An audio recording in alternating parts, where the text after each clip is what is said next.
Lions Rock Productions.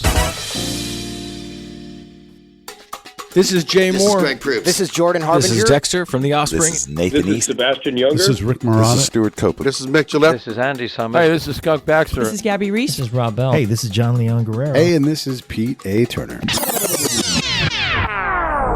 This is Mike Cote, and you're watching The Break It Down Show. And now, The Break It Down Show with John Leon Guerrero and Pete A. Turner.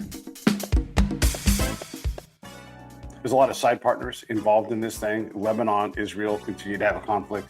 Makes this a very complex negotiation pattern. We don't want them to have any kind of nuclear capability that's internal.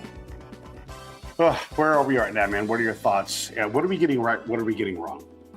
Well, I don't think this ceasefire is really anything of the sort, frankly. I mean, we've stopped shooting right now, but Iran clearly hasn't. Israel has not when it comes to Hezbollah in Lebanon, which I believe the report's saying that that's not part of this ceasefire, mostly because generally the Iranian diplomats have been lying this entire time, whether it's this deal, previous deals. I mean, it's very clear that they're trying to shift the goalposts constantly here. You know, the other day it was, we agree on this. We're going to open up the strait in exchange for a ceasefire in Iran when it comes to U.S. forces or Israeli forces, right? And then now it's, okay, well, we're going to charge tolls, and you guys are going to allow us to enrich uranium. You basically agree to all of our points before we actually start negotiating. We're not going to send anybody to Pakistan to negotiate because, you guys haven't given us all this money yet. Or, you haven't said that we can include Lebanon in the ceasefire. Again, they're shifting the terms over and over again because that's what they do. That's what they've always done. That's how they operate. This has been the case going back decades when American presidents or leaders have been trying to negotiate with the Islamic Republic. They're very good negotiators, mostly because they tell you what they want to hear, what you want to hear, and then they don't actually follow through with it. And so I think if we're going into this negotiation, which first of all, I don't think is necessary. I think if we wrap this war up on our own terms when we are ready to do so, that is enough. I don't think we need to have any agreement with Iran, mostly because I don't think they can sign an agreement, right? If you look at the history of the Islamic Republic, what their ideology is, how their regime operates, the whole thing is that opposition to America. They can't sign a deal with us that is not incredibly favorable to them, simply based on the realities of the regime and its legitimacy themselves. And at the same time, if you look at the way that things have gone with this war, the Central Powers in Tehran are not exactly able to, in my opinion, exert their will on all of these various different IRGC forces around the country. So you can sign an agreement with someone in Tehran, great. Is that going to apply to, a group of folks in Isfahan or Bandar Abbas or Abadan or any of these other places where there are, separate IRGC commands that are acting on their own? And so I think it's one of those things where I don't think it's really useful going into a ceasefire like this. I don't think it's like a defeat or anything like that. Don't get me wrong. I just not really sure it's necessary. And, in terms of actually negotiating with the Iranian regime, that's a fool's errand. I don't think this war was ever going to end in a negotiated settlement, and maybe that's going to make it feel like it wasn't really that successful or whatever. But again, we have to look at this in terms of who we're fighting, right? We're not fighting a regime that is going to, our people are really getting messed up here, so we're going to stop and we're going to sign a deal even if it's bad for us. No, they don't care. That's not who they are. They're jihadists. They're terrorists. That's who they are. That's who they always have been. And I think trying to apply, like an international relations paradigm or a classical diplomatic paradigm to this regime is destined for failure. My hope with these negotiations this weekend is that, we're going in there saying, hey, let's talk. And clearly they're not going to do this in good faith. They already haven't been, right? They haven't stopped attacking anybody yet. And so that's very clearly, they're not in this for the right reasons. You could have said that anytime over the past 47 years, frankly. But if we're going in there and saying, hey, they didn't show up, or this is what they did, and it's clearly out of line with any sort of good faith negotiation, and then we go back to fighting, I don't think it's the end of the world. I don't think that's necessarily a bad idea overall. But I just don't think that's going to really change anyone's opinion on this, right? I think maybe if the administration's trying to say to its base, well, look, Iran's not negotiating in good faith, so we have to keep fighting. Sure, I mean, that may change a mind here or there, but I really don't think that's going to have the impact that they might think it does. Mostly because, again, there are very, very entrenched sides on this, and the Iranian regime has been a bad faith negotiator from the jump. So I think there's a lot of confusion here. I mean, this ceasefire, there's no terms, right? There's no written down agreement, no document, nothing of that. We have no idea really what was agreed to. There's different stances coming from all different parties. An underrated confusion factor in this is Pakistan. I mean, they're technically the quote unquote mediators, but I mean, they're not neutral mediators at all. I mean, they're closely aligned with the bloc of powers that is antagonistic to us. If you look at Pakistan's role in this, they're basically China's cutout. China is the one that's forcing this negotiation, wants that to happen. And we're playing into it. And maybe that's a mistake on the administration's part. I think if it continues, which again, I doubt will happen, I do not think the ceasefire goes 2 weeks at all. I do not think this is the end of the war. Even if it was the end of the war, I mean, the damage we've done is immense. I still, hold firm to the belief that the regime in Iran is fatally wounded. But when you take a shot at a buck in the woods and you hit him, he may run around for quite some time before he dies. So again, I think I would counsel patience on some of this in terms of like the long-term success or failure of the Iranian regime. You have a lot of people talking about, they have this new card now with the Strait of Hormuz, they control it. That's the biggest thing ever, and now they're going to be some big superpower. I highly, highly doubt that. I mean, I think what's going on in the Strait is not good. I think there's a lot of ways to rectify that. But the idea that, this is, first of all, something that Iran can do inevitably and interminably forever, I don't think that's true. And second of all, I mean, even if they were able to control the Strait and get some money from it, I don't think that changes the facts on the ground that have come out of this war so far in terms of the destruction that we've leveled against them, in terms of the crippling of their economy, which was already, in the shitter before this. So the fact that this is not improving their lot at all. And so I would say, give it time. The Iranian people still are very unhappy with this regime. We had huge protests back in January that kind of sparked this whole thing. But, doesn't mean those protests aren't going to happen again. But I wouldn't expect them to be like, hey, we turn off the spigot in terms of our main kinetic attacks, and then all of a sudden there's major protests in the street. That's not how this works. This is going to be more organic. But the thing is setting the Iranian regime up for failure when these next round of protests inevitably does happen. So there's a lot going on there. I kind of touch on a lot of different things, but yeah. Well, we're in a really complicated situation here. So yeah. Well, and I was thinking about how do you characterize this, and like there's a lot of people I know that talk to me about this from a very high end level. And sometimes that they have really incredible access. And I was talking to a friend of mine, and we were talking about the different games that are going on. It is as if the U.S. is playing hold'em poker, we'll say, right? Meanwhile, Israel is playing whist. And so every time like a 5 of clubs come out, like bam, and they snatch it, and they're like, "I got it." And you're like, "Wait, hold on, I needed that 5." We're not playing whist because they've got a different set of rules, right? They've got a different thing. And so the next time that Israel kills someone who's vital to the potential negotiations during the negotiations, it's not going to be the first or last time in this conflict. They continue to run their own show in a substantial way. I'm not saying that they're not partnered with the U.S., but they have a different goal, a different level of playing. And just like if we had played with the Poles are going to do what's good for the Poles. They're very effective, and it makes it hard when there's these different games that are going on. And obviously, the Iranians are not even playing cards. They're playing some other game altogether. And so we don't even know what the rules are to this game. And unfortunately, the simple answer is when NATO countries don't want to allow us to fly through or fuel our part, what are they going to do about it? Like we could just simply escalate there if we wanted to, right? And so the temptation to do this is all around us and all of these, and I'm using that as one example, but there are so many of these things where we could simply say, okay, well, we had a ceasefire. Now we're going to commence bridge bombings until you actually come to the table. But does that make it worse? Another thing, another person I was talking to who's on the inside of these, very deep inside, was saying one of President Trump's flaws and character traits is that when he's backed into a corner, he only knows escalation. And so is that being played against his advantage? Because there's not just the conflict of Iran versus whoever, the world, but there's also midterms. There's also the base that you'd mentioned early on. And then there's the folks that can be contrary to President Trump no matter what he does. He can, if he wins, it was wrong. If he loses, it was wrong. So there's a lot of competing factors. From all of those things I said, what stands out? What do you want to comment on? I mean, again, I think that it's just so complicated, there are so many different moving parts here. I think when it comes to Israel, The U.S. and Israel, our interests largely align here, but no other country has their interests aligned perfectly with another one's. That's just not how geopolitics works, right? And so I think there are different strategies here, right? Hezbollah is not an existential threat to the United States. They've killed our people. They deserve everything they're getting.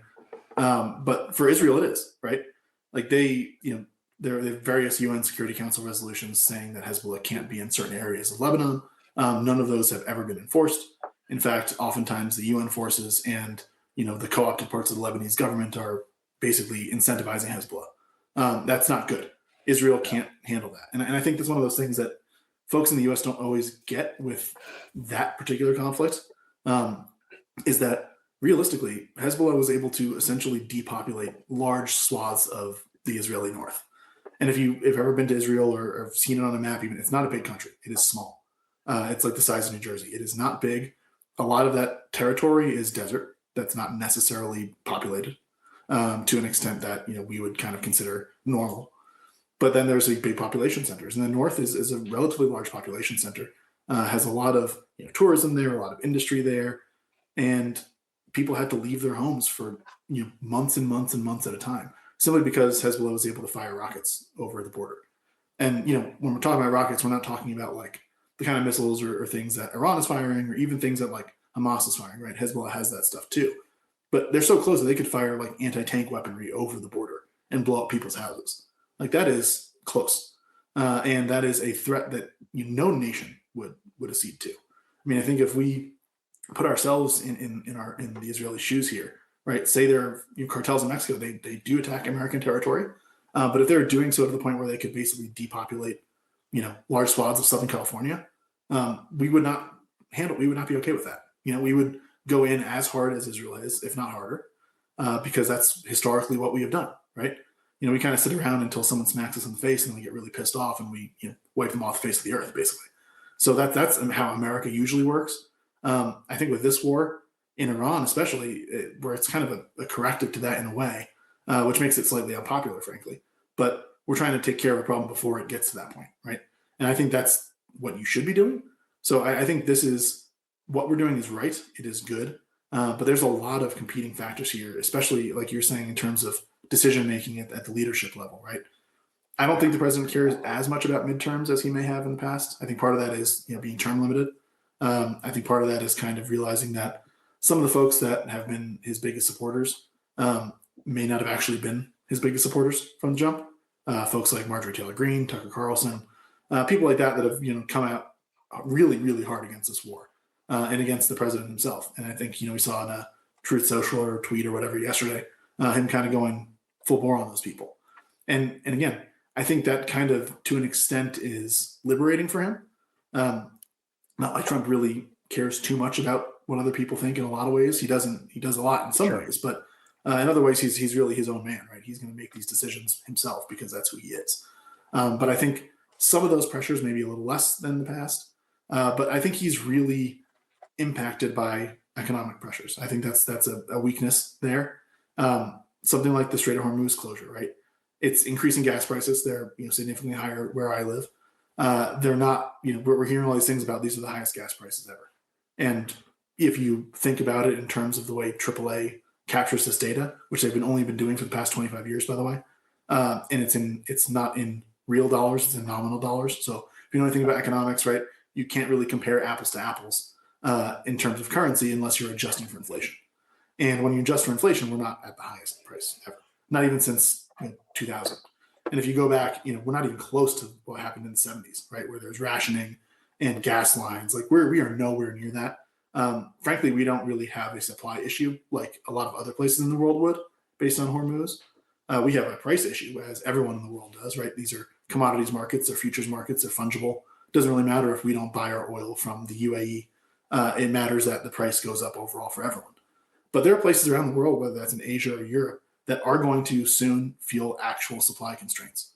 And that is something that is going to be very punishing for them. And I think that lends itself over time to more of these nations starting to get their act together and do something about this. And sure, maybe they didn't choose this war.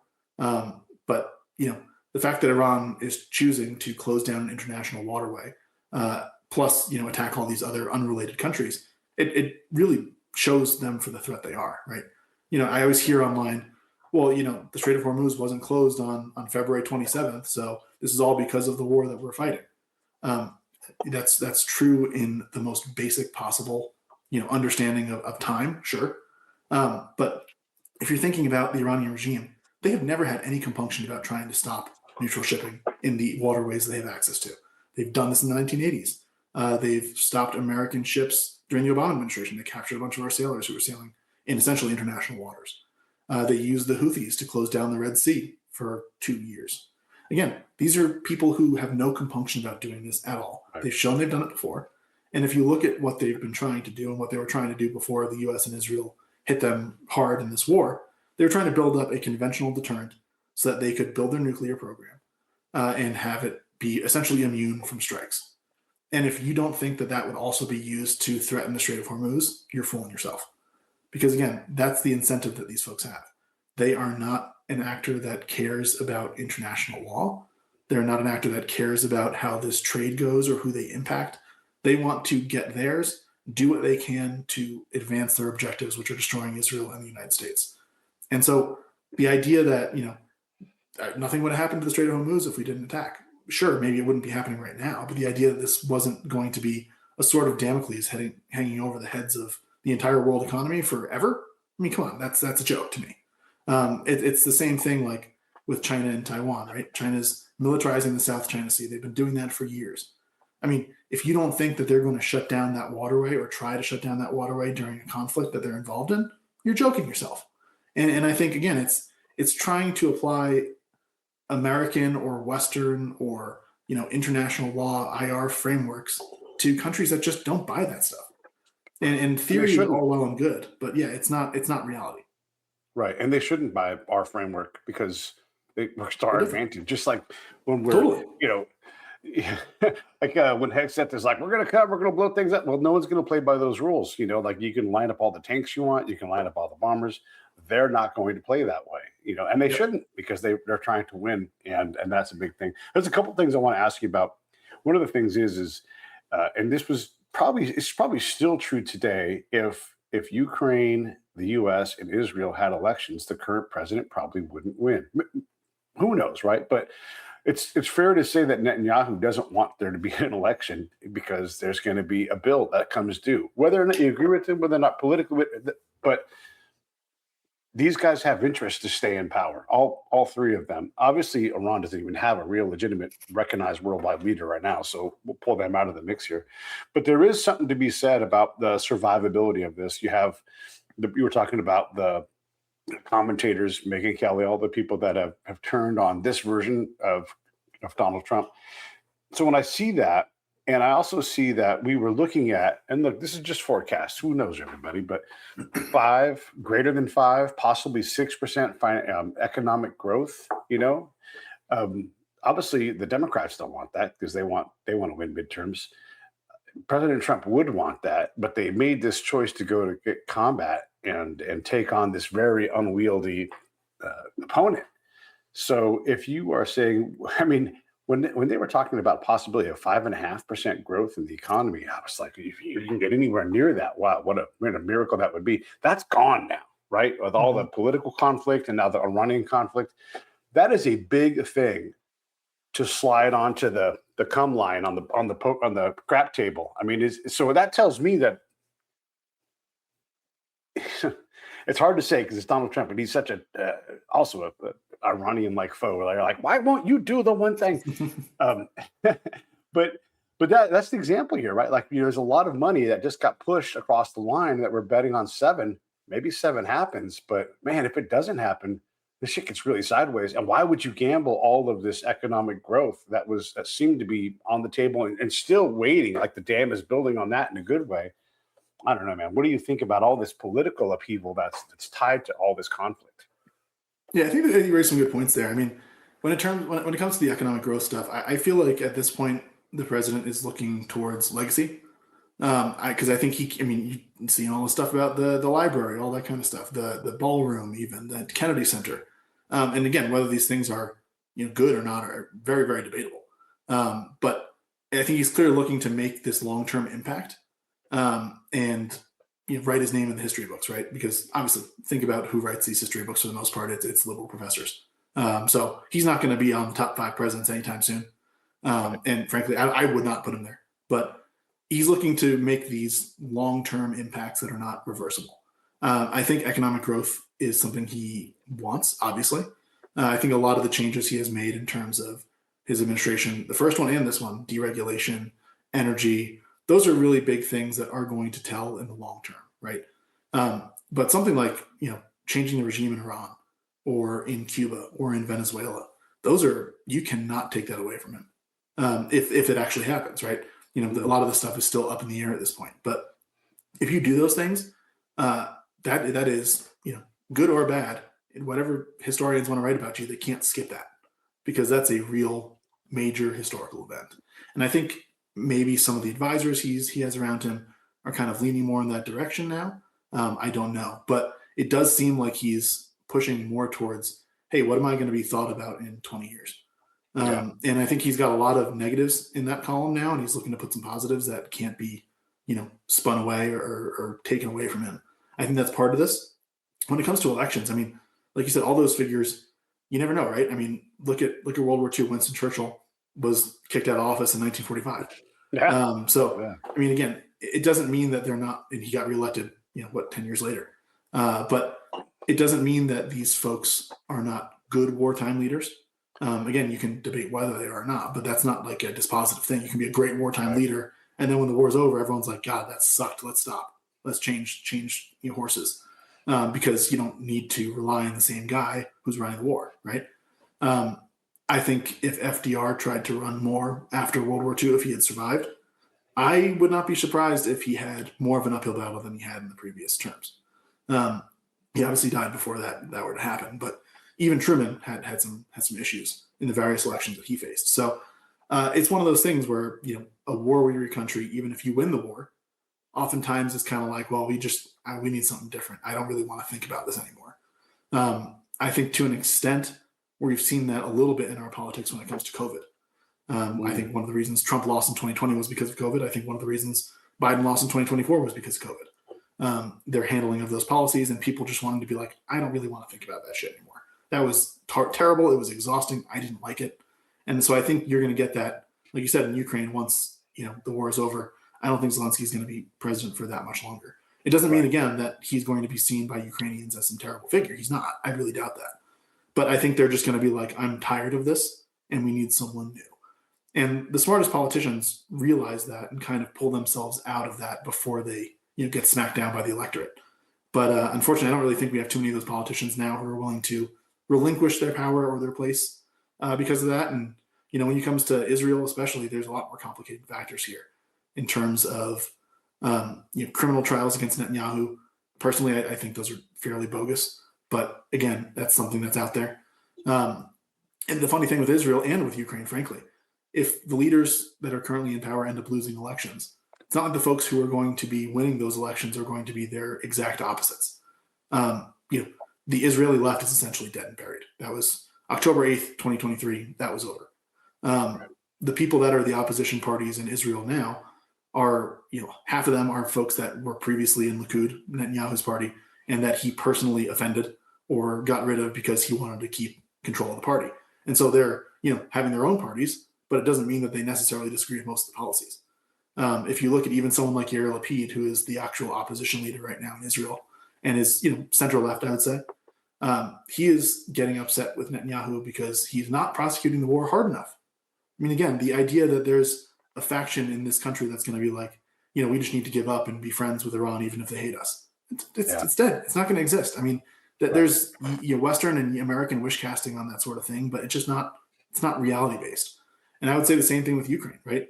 If there was an election tomorrow, I don't think the person who's going to win that election is going to be pro-Russian, right? I think it's patently obvious that that's the case. And I think America is a very much more complicated situation than those, because this war with Iran is not really something that in the immediate term is hitting us here at home, right? We don't have Iranian missiles falling on American cities. Those other countries do, whether it's Israel or Ukraine with Russian missiles, right? So they have a very different calculus than the American electorate does. frankly, we've been pretty much insulated from the impacts of our foreign policy for, I don't know, over a century at this point. The only times where that does tend to come back and impact us, we tend to react very, very strongly. Like I was saying, whether it's Pearl Harbor or September 11th. I mean, Right. when someone is able to hit us here, we freak out about it, and rightfully so. I think, unfortunately, that tends to make most Americans, first of all, agnostic about foreign affairs. We're insulated from that. People don't really care about it, and that's not abnormal. At the same time, though, it kind of makes us keep kicking the can down the road on a lot of these major geostrategic issues, simply because, hey, whatever, it's not impacting us right now. We don't need to deal with that. Ukraine, Israel, somewhere like Taiwan, even the Gulf states now, they don't really have the luxury of doing that. The war is there. People are dealing with it in their daily lives in a way that we are not. And again, that's good. We should not want to be dealing with that. You don't want to be a country at war in that sort of way. But I think that makes it a bit more complicated in terms of our politics and the valence that a conflict like this, which I think is 100% within our interests, and if it continues the way it has been continuing, if that regime ends up collapsing, months from now, years from now, that is an undeniable good for the United States. But it's not something that people feel viscerally in the U.S. the way they do elsewhere. And I think that makes these debates a lot more complicated. And it gives room for a lot of positions that, I tend to think are not really in line with American interests or our country overall. But, they become popular because, again, it's hard to get people to care about this stuff when it's not hitting them, directly. Yeah. Some of the problem we have is, and I'll just generally say Trump derangement syndrome, where we have the if-then problem. If President Trump does this, then nuclear war every time. And we're struggling, I think, as a populace, as a demos, to understand, there are some great outcomes if we can get Iran wrestled to the ground and compliant and back into the world order and being less of a rogue state, which then deflates the ability of Lebanon, not that long ago, was a wonderful place to go vacation. And now it's got this. Here it was the Paris of the Middle East, right? It was Right, a beautiful yeah. country. Very, very, Yeah. high-skilled people there. A lot of human capital. Beautiful territory. I have not been there. I've been to Israel, but I've been to northern Israel. And essentially, that's the same geography. Yeah. And gorgeous. My God, it should be full of hotels and tourists and businesses. Right. And the fact that it's not is purely because of, this foreign intervention. Right. And if not for just, and I don't want to say a small number of people, but in terms of mechanically, this is a small number of people that are causing a lot of distress to a very small place. Like you said, Lebanon's 4,000 square miles. That's the size of Connecticut, and so a small group of people are taking this wonderful paradise-like place, and they're ruining it. So these are good, grand strategies. We know Iran's been a bad actor, and we have plenty of weapons, plenty of material, plenty of logistics. So whenever I hear those things, I just hear the fear or the TDS type thing where they can't allow this reality to happen. That said, and also, I don't care. We've talked about this in the show before. I don't care what fucking flag Iran flies over whatever dome. It means nothing.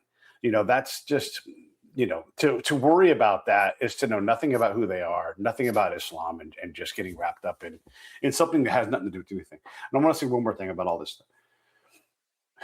On October 6th, we didn't have an impending intelligence failure. And then on October, it's an intelligence failure. Well, we've not done that this time.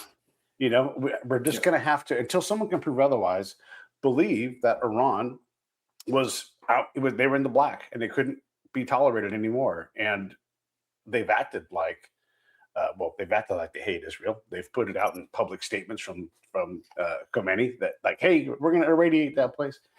We hate America. All right, well, you guys won't behave. You're outside of the zone of normal nuclear stuff. It's too risky. And I know we have intel. Look at the intel that the Israelis have. And I know we've got great intel. If they say that they had that capability, then someone's going to have to give really solid proof to prove the contrary. Because again, President Trump said, forget all this economic growth that seems to be about to happen right now, and let's go take on this conflict. That tells me that there was a significant threat there. And if that wouldn't have happened, the if-then people who can't handle anything Donald Trump does. And again, I'm not defending Donald Trump. I'm just saying that we have to be better at how we see this. They would have said, it's an intelligence failure. So we used our intelligence to get in front of this problem. We've used our distant capability to bring them sort of to the table, right? And the last thing I'm going to say about all this stuff, then I'll let you talk. We are not good. We're about to see a very tame version of this in baseball next season, where the owner's going to be like, "Those son of a bitches, I'm going to go." And then the players are going to be like, "They're never going to give." And then they're all going to go to Denny's and they're going to negotiate over a table. And so a lot of this is exactly that. So yes, Donald Trump shouldn't say those things. The president shouldn't write these ridiculous things. He shouldn't make all these. I wish he wouldn't do that stuff. I wish he would focus on the job, but he can't. That's why he's a bad leader. But we struggle with a lot of these things that these aren't the central problem. It's a lot of other things. We have to allow America to be great at things. We have to allow military people to be hyper smart, to be driven by very smart people who spent their whole career studying logistics across you and I know, there are people that have PhDs in simply the defense and the offense against the Strait of Hormuz. And they've got, and there's all kinds of people that have access to these things. So it's not a bunch of chowderheads making up shit as they go. They're picking from a lot of options that's very complex, but these are people who spend time in this complex world. How am I doing on all of that? No, I think that's spot on. I mean, the funny thing about the rhetoric that you were mentioning that Trump had, and a lot of people that were saying, oh, he's threatening to genocide everyone.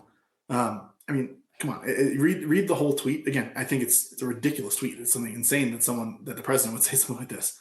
But when you're starting out something with saying, I'm going to destroy a civilization, and you're ending it with God bless the great people of Iran. I mean, come on. That's very clearly mixed messages. It's not really something that even is internally consistent, which is, again, one of the major problems I have with Donald Trump, is that he's not a consistent person.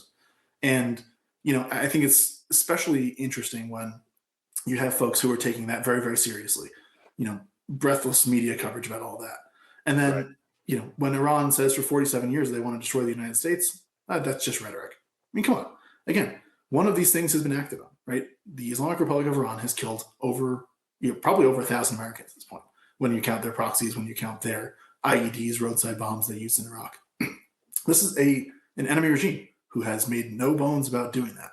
And so when folks are kind of discounting their rhetoric while, pretending that Trump's rhetoric, again, after 10 years of this, I think it's pretty obvious that the guy is incredibly boastful and blustery. And again, that makes him, to me, not fit for the office. But the fact that people are still getting as outraged today as they were back in 2015 over the same sort of rhetoric, I think that's just not really useful to waste your breath and energy on that sort of thing. Sure, call it out. But I mean, making it into like days-long news cycles doesn't really make sense to me. And then when you're looking at that sort of thing too, talking about, hey, if we're going to hit regime-linked power plants or bridges that are used to transport military material, those are not necessarily war crimes. Right. There's proportionality calculations there. There is whether they're dual use. There's lots of different reasons here that something like that may not be a purely civilian target. And you've people freaking out international law. We need to make sure that we follow international law. Are the Iranians following international law? I mean, they're closing down the Strait of Hormuz, which is an international waterway. If we're going to go back and talk about international law, the earliest forms of well-established international law was maritime law. That's what we've had that since the 15 or 1600s, where European powers have basically agreed, hey, this is how we're going to conduct ourselves on the high seas. Were there problems with that and backs and forths about whether someone's following it or not? Sure, of course, that's what always is going to happen.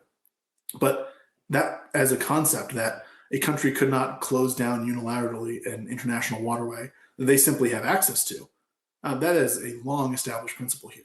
And to see, you mentioned NATO earlier, NATO allies and stuff and overflight, to see these folks who are, all gung-ho about international law, whether they're applying it to Israel or to Russia or to us, then completely drop it by the wayside when it comes to what is probably one of the most blatant violations of well-established international law that I've seen in my lifetime. I mean, come on, I think that's really hypocritical. I think that's where you're getting to when you say that sometimes distaste for Donald Trump clouds people's minds.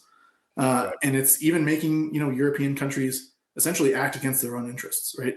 These countries are going to feel extreme pain from the closure of the Strait of Hormuz, more so than we are, more so than Israel is.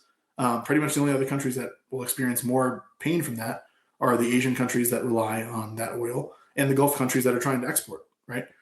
But besides that, I mean, Europe is going to get hit really hard by that. And it is very much in their interest to go and do something about it, right? They have, the types of ships that we don't really have much of anymore. but that are meant to, break these sorts of quote unquote blockades. I mean, again, this isn't even really necessarily a hard blockade, right? Iran's not stationing and picketing all their ships and they're stopping everyone and saying, hey, you can't go through. They're not even really sinking vessels at this point. They're threatening it, which, we've talked about this on the show before. That's all you really need. And it's all based on insurance. It's all based on risk tolerance and risk aversion, things like that. But, at some point you just push through and you see what happens. And I think we're getting to the point where the logic dictates that that's something that's going to happen. And you're seeing that with the Gulf states already, right? The UAE, apparently, it was not confirmed yet, but carried out a raid on Iran proper. That is the first time that that's ever happened. And that is a major change here. If you're going to see these Gulf states actively getting involved, because, we think about them, right? They're just, basically gas stations. Yeah, but they use a lot of that gas station money to buy a lot of really fancy American military hardware. And they still have that, right? Maybe they're not as good at using it as we are or the Israelis are, but they got it, right? They got F-35s. They got all these planes. They have missile systems. They have lots of very, very expensive military hardware. And they're getting to the point where they're going to have to use it. I think the logic, like I said, dictates that. And if you look at what happened to Iran, right, they're weak. I think the Gulf states see that. I think they see us wobbling a little bit, unfortunately. But they're not wobbling. I think they're, if anything, trying to get more involved with this. And the more we see that, I think, again, the more this shows that Iran is not going to come out of this some sort of victor. They've alienated everyone in the region, almost to the point where they're, again, being physically attacked by countries that have never done that to them. They're not the big dog on campus anymore. And I think we've very much shown that. And I think a lot of these other nations, the Gulf states have been, having their finger in the wind for 50 plus years. That's what they do. They just want to sell their stuff, and that's that. I think they're realizing at this point that doesn't really work anymore. And this war has really clarified that position for them. And so I think you're going to see more of this sort of action. And then maybe some of those European nations will get more involved. But it's going to be hit or miss because they seem to be, very much standoffish about this. And sure, from their perspective, I get it. They didn't pick this. But hey, you deal with the world as it is, right? They didn't choose the Ukraine war either, and they still have to deal with that. And so I think at some point you're going to have some of these nations start to realize, well, we're going to have adverse consequences here, whether that's politically or economically, if we don't do something. And maybe that's distasteful for us. Maybe we prefer not to, but you're already having people like the NATO leader, Mark Rutte, basically agree with that. And so I think, again, it's going to be hit or miss. It's not going to be every country. France seems pretty intransigent on this sort of stuff, but other countries may not be. So I think we're going to see some of that movement coming forward, especially if this ceasefire ends up kind of falling apart, as it seems like it already has. Yeah, it definitely seems like it has, and it's tough to nobody should feel comfortable about the situation. It's a very challenging thing to do, and there's a lot of comments that are critical of all of it, and yeah, you get the critique in any direction. We're trying to talk about a thing that it's not one strategic effort, because I promise there is a strategic effort by Saudi Arabia to dominate over the top of Iran, and Iran wants to keep their foot on the neck of Iraq. Half of Iraq wants to be away from Iran. There's all these, and so they take these opportunities to improve their condition. Everything is a competition, every single thing. So when we see Kuwait and UAE and Qatar and all of their response to this and going, man, I'm glad we're partnered with the U.S. right now. This is potentially good for us in the future as we continue to sell weapons and train. You look at the growth between. Look at what's happened between the triangle of Israel, Jordan, and the U.S. based upon the U.S.'s partnership. It's a completely different relationship now. And for now, not really a problem, right? Really, it's an added benefit. Maybe Jordan kind of, and they, but for the most part, these guys can work together on things, And so if we can continue to weld this part of the world together in a better way, that's at least more collaborative and less destructive, gosh, that's a good thing. Is that easy to do? No. Is it going to be ugly and hard? Yes. When you see Iran's current regime drowning, it's ugly watching something die. It's not easy. Death throes. You don't back an animal into a corner, except for this animal is going to die at some point. And so it's not going to give up. It's going to take hard fighting. You don't just get to wear the leather gloves. You got to go get your hands on it and go do it. All of this should make you uncomfortable. It does not mean that there's World War III coming. It does not mean all these other things come along.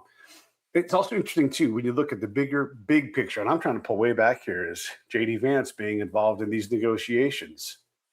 He can say legitimately, like, I may be the next leader of this country. There's a message being sent with there. So If you want this problem to continue, understand that you may be negotiating with this guy in 2 years. And that also creates this whole narrative. It's like, how do we deal with these problems? These are not simple things, everybody. And everybody gets a say. And these countries get a say in how all this stuff plays out. We're in a really good position in a lot of places. We still have a problem in Haiti. We can't ever try to figure out. We have a potential an impending problem in Cuba's going to be a mess. We still have to figure out Venezuela. We still have to figure out all of those things. These aren't simple things. And if not us, we don't want somebody else. We want to be the ones dealing with this so that we can do it in a way that we think is sane. And hopefully that works. Sure, Spain is distant from us right now, but they'll be back. France is distant, but they'll be back, because we know where the answer, at least from our point of view, lies. I'm being very simplistic here and very long-term in my vision, but I can see a world where 25 years from now, there is more peace. And what president in the last 50 years hasn't said, I want peace in the Middle East, right? Oh, totally. That is the holy grail, And the thing is, it's never existed, right? It's one of those things where even when you had like the Ottoman Empire, who essentially controlled most of the Middle East, they weren't able to exercise their will over, unruly tribesmen all over the place. And it's just, again, it's a very fractious region. A lot of places are, but that one especially, given the, religious dynamics, the territorial dynamics, all this. I mean, there's a lot of complicating factors there. And yeah, what you say is right. I mean, there are going to be hot points everywhere. And if we're going to be a superpower, we're going to have to deal with that. We're going to have to walk and chew gum at the same time. We're not going to just be able to put all of our eggs in one basket, and that's that. Whether that's, hey, we need to just focus on Europe and NATO and the Ukraine war, or we just need to focus on the Middle East, or we just need to focus on our own backyard. We can't afford to do any of that stuff because, again, we're not a normal country. And, maybe some folks will rather us be a normal country, but then, that changes the way we live our lives, whether that's our freedom, our prosperity, any of that stuff. All that is very much reliant at this point on our global position. And so, I think it's interesting to hear people, and I think Trump falls prey to this too. He says he wants to be the peace president. He wants to bring all this peace. That's great, all well and good. Peace is good. I prefer that over war. It's just not how humans have interacted historically. Mm-hmm. I think it's one of those things, and I come back to this a lot. I've been thinking about it for a long time. I'm 36 years old. I was born in 1989. Through the vast majority of my childhood, the world was relatively, quote unquote, stable. Right? Were there conflicts? Yes. The breakup of Yugoslavia, obviously major civil wars in Africa that we don't ever really think about. But the 1990s were an era that was outside of history. I basically say from 1991 to 2001, that was kind of a vacation from reality for a lot of people. Yeah. And if you look at folks in my generation, right, oftentimes your worldview, at least the way you perceive things, is anchored in your childhood. Our childhood was the 1990s. That was an era where, was there still stuff happening geopolitically? Sure. But it wasn't like, it was before. It wasn't the Cold War. It wasn't World War II. It wasn't even the interwar period where there's still a lot of, very bad things happening between World War I and World War II. And so I think a lot of people, anchor that as their normal, especially in my age group. And they don't realize that was the aberration, right? We grew up during the aberration. The reality of history is conflict and competition, and pretty serious conflict and competition, right? And so the idea that things are just going to be fine if, well, it depends on where you are, right? If you're on the left, it might be America needs to pull back and then everything's going to be fine. If you're on, the farther right, maybe it's America needs to be pull back and then we can make sure everything is good in our country and no one matters to us anymore. But these things aren't true. We are in a world that we have to live in as a country. This is not something that we can choose to abstract ourselves from, especially not in the modern day, globalized world trading system or information system, frankly. Like even going back to the 90s, sure, the internet was just starting, but it wasn't what it is today. You're not watching a video on Instagram from someone in a totally different country that's been automatically translated with AI, right? That's a whole different ballgame. And I think we're still adjusting to the fact that we can see and understand and physically feel so much of what's happening in places that have historically been completely abstracted from us. And I think that really makes it a lot more complicated in conflicts like this. The information environment, I think, is going to be really, really complicated going forward. We're not going to be able to tell what's real, what's not, who's spinning what, who's getting paid by whom. All these things are up in the air in a way that they have never been before. And, I thinking about the history, I've studied British history a lot in my graduate school experience. And it reminds me a lot about when we first had telephonic communication or even railroads. It fundamentally changed the way that people perceive the world. And I think we're going through something like that now. And when it comes to conflicts like that, it really gets exacerbated and comes out pretty hard, right? To be able to see, live images of something happening, or get the entire backstory on a person that happened to be tragically killed in a conflict. These are things that never would have happened before. Maybe if you were reading the New York Times in the 1930s or whatever, you'd be able to get that, but you wouldn't be able to get the New York Times in the middle of Nebraska, right? And it's all very, very complicated now in a way that it hasn't been before, and we're still dealing with the complexities of geopolitics. But now, especially in an era where mass media has really gone like mass, we had radio and TV and stuff, but the internet is a whole different kettle of fish. Same thing with social media. And I think that's going to really warp the way that people perceive these sorts of events, whether that's in terms of timelines or successes / failures. All that stuff, again, is so easily manipulable by bad actors, information operations. PSYOP is a really overused term, I think, but those do exist, right? And I think it's really hard to get folks to understand what's going on. First of all, the administration's messaging has not done a good job of that. But even if they did a great job of that, there would still be a lot of issues here because there's a lot of other people trying to make their messages stick too, right? Like you said, all these other countries get a vote. And so that's not just in terms of their actions, but in terms of their rhetoric, in terms of what information or propaganda they push. And we're susceptible to that as a society in a way that we never have been before. So I think we're all kind of trying to learn on the fly, but I definitely would not underrate the information aspects of conflicts like this in the future and just the way they shape and impact the way people think about them. Yeah. It's hard to know what is real anymore. Not just because of AI, but because things like, I'm just going to hit squarely in the nose here, the New York Times can't be bothered to tell the truth. They and we've talked about this now, you and I, for more than 2 years. The repeated referencing of the Hamas Ministry of Health after they've been burned over and over. And I don't know a single journalist or journalistic institution that said that is like, think that kind of behavior is what the industry is built upon, And I'm not saying all of the New York Times sucks, but when you act like you aren't to be taken seriously, look, someone else is going to go out and they'll make a different version of the truth, but you're going to lose influence. And we see what's happened to the, I hate to say mainstream media, but traditional media outlets. People don't take CBS News serious anymore. Even if they do good work there's too much chaos in that work. There's too much political messaging in that work. And when you have integrity, you have it. And when you don't, you don't. And so the New York Times, which should be, in the spy world, when we first were getting our credentials, you have to be above reproach. Even if you have bad news and it's bad news on you, you have to be able to withstand that because that's where the character lies. And that's not how the political world works. I get that. But if you're going to report on things and Hamas's Ministry of Health burns you, you don't go back to them and go, oh, yes, we're desperate because it suits a political, because then now your commentary is different than the analysis required to do hard news. And I'm picking on the New York Times because they're the biggest. They want to be the paper of record. And so a lot of the things that we see, a lot of the things that we believe, a lot of the things that we're told are simply not true. A lot of the price here in California, a lot of the price impact on fuel is because we've turned down our refinery capacity. We've always had more expensive gas here. It's super expensive right now. And for sure, the Iranian war is contributing to that. But to say this is all a President Trump thing, it's not accurate. Now, does he have a big bill of it? Does he own the responsibility because he's the boss and he's in the chair? 100%. Yep, right. That's here, right? Right. Yeah. But this is also. And I'm just speaking for California.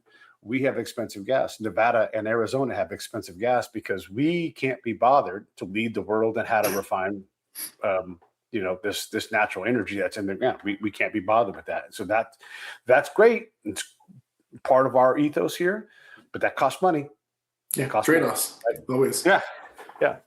And I think what you said about the media environment, the traditional media, is spot on. I mean, it's tough when you have these outlets that have reputations that should theoretically want to guard those reputations, and then they, don't. It's interesting to see that because it flies in the face of what you'd expect.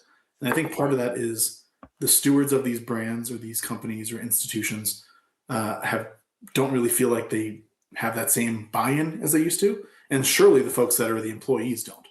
And I think that's where you really get at the heart of it, is that even if the publisher says, hey, we need to keep things on the level, if the journalists aren't doing that and they're pushing politics or, this war especially, we've seen a million anonymous sources. Everything is anonymously sourced. And if you read carefully enough, right, that anytime I see something anonymously sourced, I really take a hard look at it. Doesn't mean they're untrue, but you have to think about, okay, who's benefiting from this leak? Why would they be getting anonymity?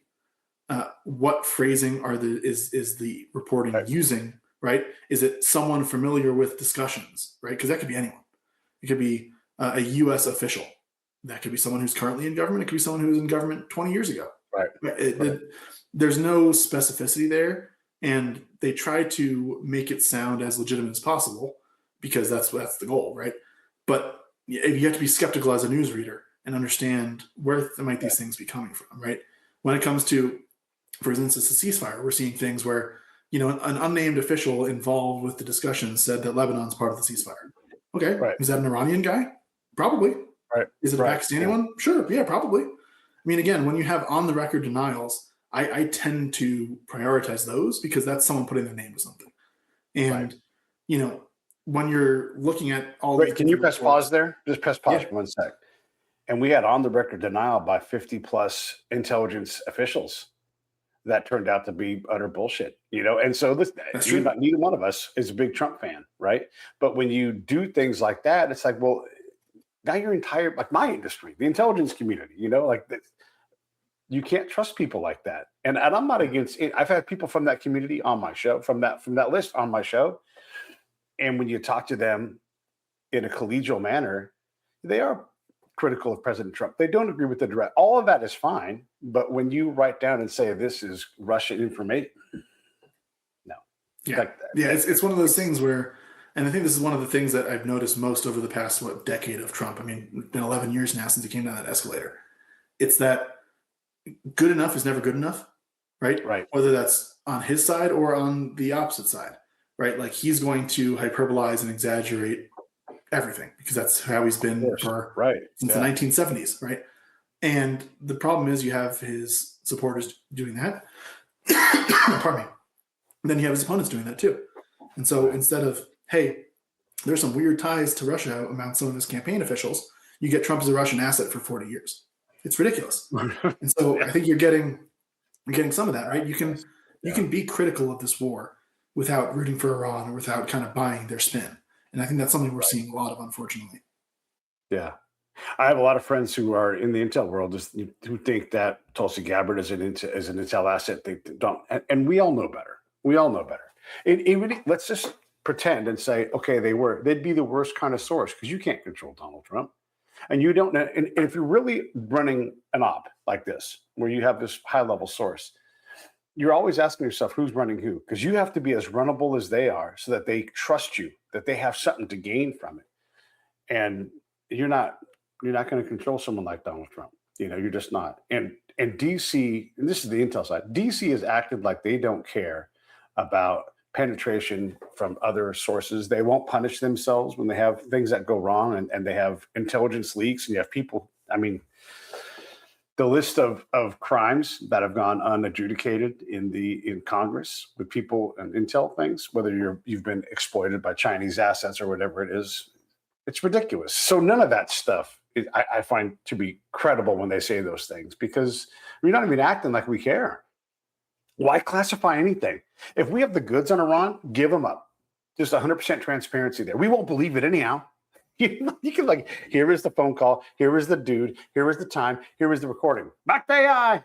Well, you know, what are we going to do, right? But I'd rather there's still people who don't think we landed on the moon, even though we just sent people around it, right? It's crazy. Yeah. You can see shit on the moon and everything. Yeah. Yeah, you can. I mean, one of the coolest things I remember as a kid was learning that experiment where if you shine a light in a certain place on the moon, you can hit an actual plate reflector that we put up there. And it's like, that's pretty sweet.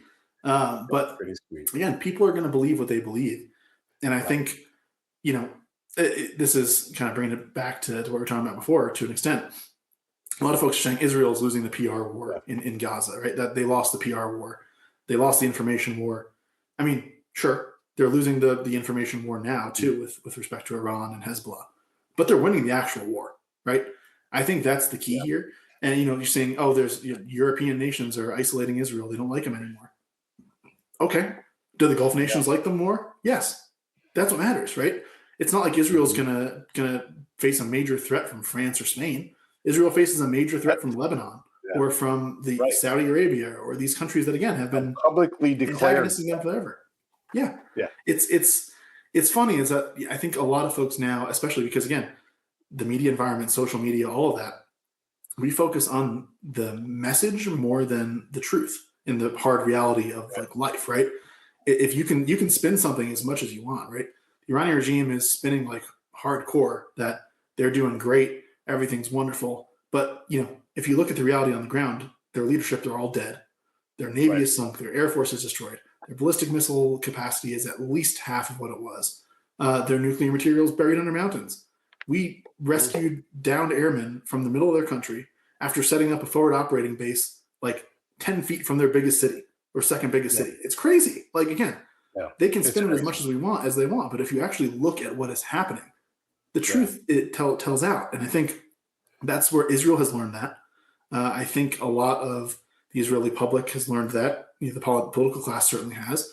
And, you know, maybe they're not doing great on the messaging stuff because they're not focusing on that. They're focusing on actually winning victories and safeguarding their country. And I think here in the U.S., one of that, you know, we talked about that level of abstraction we have from conflicts before. I think that prioritizes the message or the spin over the reality, unfortunately, and it makes it that spin more powerful.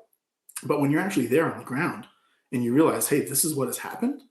I mean, you can't spin that away, right? Like you can't spin it enough that the ships that we've sunk have going to come back up from the bottom of the Persian Gulf. Right. There are certain things here that are real world consequences that I think as time goes on, whenever this conflict, you know, winds down, because it's not going to end, right? We're not going to sign a piece of paper and, all right, this is great, we're done. No, it's just going to wind down, and there's going to be, you know, strikes here and there and conflicts here and there and threats back and forth. But the reality of this is that Iran has gotten absolutely devastated over the past month and a half, and it's not particularly close. Have they done some damage? Yeah, absolutely. I mean, they're a major country. The idea that they wouldn't do any damage would be staggering. But the fact that they've done so little, I mean, they've shot down like 2 of our manned aircraft, basically. Mm-hmm. That's nothing for a month and a half of the operational tempo that we've been doing. I mean, it's again, I think as we get farther away from the kinetic aspects of this conflict, I think there will be more understanding, hopefully, about the just absolute, you know, tactical victory we've achieved. And I think as time goes on, they're going to see more of the strategic victory kind of playing in too, because again, I don't think Iran's going to be able to keep what they're doing going indefinitely. Yeah. The other thing about the whole situation is as things do calm down, and they will, when Iran has a lot of assets, they have a lot of capability, they have a lot of intelligent people, they have a giant, wealthy and brilliant diaspora out there that want Iran to thrive. And so just like Venezuela, there will be a push towards that. And look, there's competition for all this stuff. So does it go the way anybody expects? No. But if 25 years from now, Iran is a stable place and has really, you know, shocked everybody with their growth, it wouldn't be shocking to me at all to see them turn this and thrive and become the jewel of the Middle East and a place that people want to go see, because look at the remarkable turnaround. I mean, I don't know how long that took for South Korea to emerge as that, but put it on a similar time frame, and that's completely possible here. You know, like, will it go that way? No, of course not. But That'd be great. I mean, there's definitely a possibility. Absolutely exists. Yeah, no, they have so much human capital, and I think you see this a lot online where it's like, oh, the U.S. is fighting this 2,500-year-old civilization. It's not true. The Iranian regime right now is a repudiation of that civilization. They are a different regime entirely, and oftentimes they are antagonistic to that history. And so restoring that, whether it's restoring the Shah or just creating a different Iran that's without the mullahs, I think that is a game changer. That is how you bring back that glorious civilization. I'd love to visit there. I mean, there's some amazing historical sites. The people seem wonderful, genuinely. And if you look at the history, it's not all that long ago. It's in living memory that they were our friends. They were Israel's friends. I mean, some of the aircraft we've blown up were American fighter planes from the 70s. So it's not like Afghanistan or Iraq or these countries that have been antagonistic forever or don't have that history of stability. Iran does have that. We just need to unlock it, and the people of Iran need to take it back because they deserve it. They've been living in hell for 47 years, and they don't deserve to. And so, if we can help them get to the point where they're able to topple the regime, I think that's a huge win. I would also say, and look, this is a long shot, but you're always 2 weeks from some kind of breakout in the intel world. So right now, whoever is CIA and the operators who operate with them, they're trying to get those 1,000 people together that can go and march on the Capitol and say no more, right? And that's way easier said than done. And the factions within the factions that fight the factions that are factionated from the fractions, oh my gosh, that gets crazy. But that negotiation is happening right now. There are people trying to get that together to go, how do we get your country back to you? Who do we like? We'll pick the wrong guy because we always do. But that part of that problem, that also is happening right now. Will that be the outcome? Who knows? But that for sure is an effort. That's a card that we're playing. We're building that hand. And every day that this goes on, that group of people gets a little bigger and a little more interested in knocking on that door. And if they have the kind of support that they have now, if they see the opportunity, again, everything's competition, well, then you can have a totally new Iran and maybe one that isn't even Islamic. I mean, sure, they'll always have their history of that, but they might, anything is possible. They're not going to go Catholic, but it's there's a lot of potential, and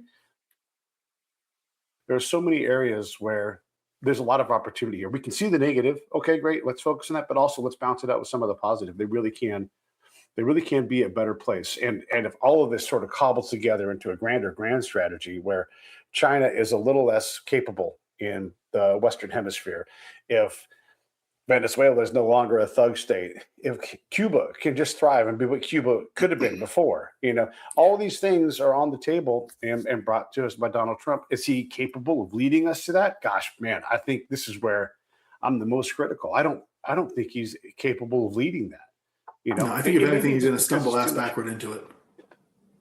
Yeah. And he'll just have enough opportunities that a couple of these things will happen. We'll be like, hey, he's a great president. And I don't know if that'll ever be true, but I don't think he's a great leader. I think he's a visionary who sees things and takes a contrarian's approach to things. And sometimes that works, but he always makes a mess. He's willing to break things.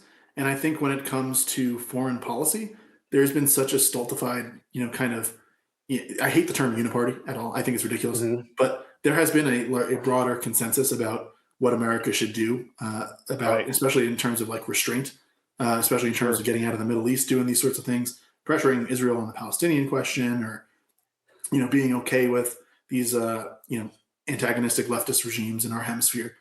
I think in foreign policy, there was a lot more room for that break things approach to work. Does it have problems? Yeah. Like NATO, I think, is a good thing, and undermining that is bad. But, other things, especially in the Middle East, I mean, man, going in there and changing things up, I think has had incredibly positive results. And, domestically, it's very different, right? Yeah. I think something like tariffs is not a good idea.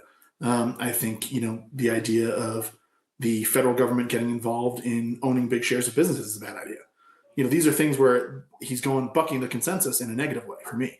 But the foreign policy consensus was so stuck, and I think was heading in the wrong direction for so long, that I think that approach can really bear fruit in that particular arena more so than domestically. And so my hope is that, this all does end up coming together. Again, I don't really think this is some sort of grand strategy, but sometimes you just luck into it. And, if anything is true about Donald Trump, the man is pretty lucky. He tends to, fall into things, come into his lap that, you wouldn't really expect, whether that's winning a second term in office after a term off, or even kind of winning the presidency in the first place. So it's interesting to see. We'll definitely have to see what happens. But I mean, I think if we're going to focus on the biggest threat, which is China, I think removing these smaller players that are their friends from the table, changing the dynamic there is incredibly beneficial. We've talked about this pivot to Asia since the Obama administration. We're finally almost going to be able to do it, because one of the reasons we kept getting bogged down in the Middle East was Iran. They were behind so many of these different terrorist groups, and if you can take them out of it, maybe you can create a new regional security architecture that involves Israel and the Gulf states. Maybe they're still going to have their issues, but if they're not at each other's throats anymore, that removes a major thorn in our side from that whole region, and might actually allow us to prioritize other areas of the world. Yeah. And then among the things that are good, when Howard Lutnick and Scott Bessent show up in the negotiations, hey, your country's going to do better. They're going to find a way to get money flowing through your country. And I think those guys, at some point they'll leave the cabinet, probably sooner rather than later, because that's how Donald Trump rolls. But those guys are still going to be, the Witkoff and that kind of thing, and they'll go handle these things for us. And because why would they want to do anything else? Doing these gigantic world-sized things, and everybody gets mad at those guys are going to make money, and it's not a new thing for them. They make money in they're good at this, right? And so let them take that and turn it into this global strategic approach. I'm hopeful that those guys love doing that and continue to do it, because if they can help Iran get caught up faster financially, and if we can do the same thing in Venezuela, and we talked earlier about Israel. Europe can get as far from Israel as it wants, but it's going to need Israel's. I mean, what country is more innovative and pushing the edge of technology harder, person for person, than Israel? It's unavoidable, So yeah, sure, go be mad at them, but they're doing a lot of great things, and they're not this evil country that's trying to blow people up. They do a lot of evil shit, but they're forced to, because Iran has been funding war against them on almost 10 different fronts. Yeah, if we can get that calmed down. Wow, we really have all of that fuel that could lead to World War III turns into fuel that leads us going into a very good world in the future. There will always be conflict. We know that, but there's a lot of potential here. Yeah, the goal is to, reduce that conflict and then make yourself come out on top.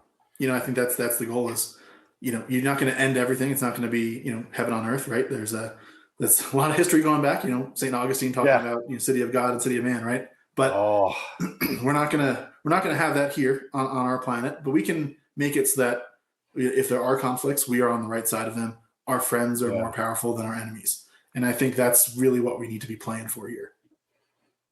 I'd love to ask this question. I probably asked you before, but just today, if you had audience with the president, and he's like, Mike Cote, tell me one thing I need to do. What do I need to change? What's one thing? I would say stop pretending that the Iranian regime is a good faith negotiating partner. I think that's the biggest thing here, is that Trump is obsessed with negotiations. Biden was in a very different way. He was more about that traditional diplomacy, and Trump just wants deals, right? And sometimes that works out. Sometimes that's good, but you can't make deals with everybody. And I think that's the key, is realizing when there are folks who you cannot make a deal with. And I think that's kind of anathema to Trump's whole worldview. But in this case, I think that's the truth. And I think if I could tell him that and get him to understand, hey, some folks you can't make deals with. And in this case, it's Iran. Maybe in other cases, it's Russia. Maybe it's China. But right now, it's Iran for sure. And I think they are the best example of the kind of person that you cannot make a deal with, besides lying on it, cheating on it, but also just not, being someone that's worth negotiating with, right? And so I think that's what I try to hammer home there for sure. So you're saying that you want Iran to be the 55th state?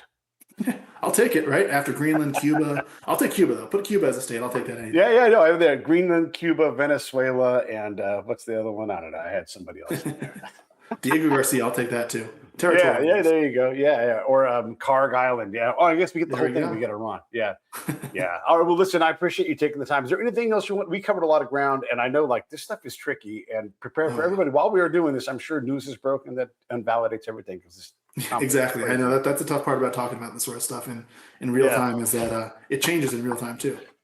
Yeah. Everybody go check out, look, Mike's stuff's on Twitter. You can go, or X, you can go to Rattle, R-A-T, like Rational Policy at there. If you can't find it, look me up and I'll link you over to him. And that's where his stuff is probably best consumed. He also has a Substack. Anything else in closing before we go? No, just, this is not going to be the last time we're talking about this. I'll put that out there. I don't think this ceasefire is going to last the 2 weeks. And I'm sure we'll be back at some point talking about whatever ended up happening in the end.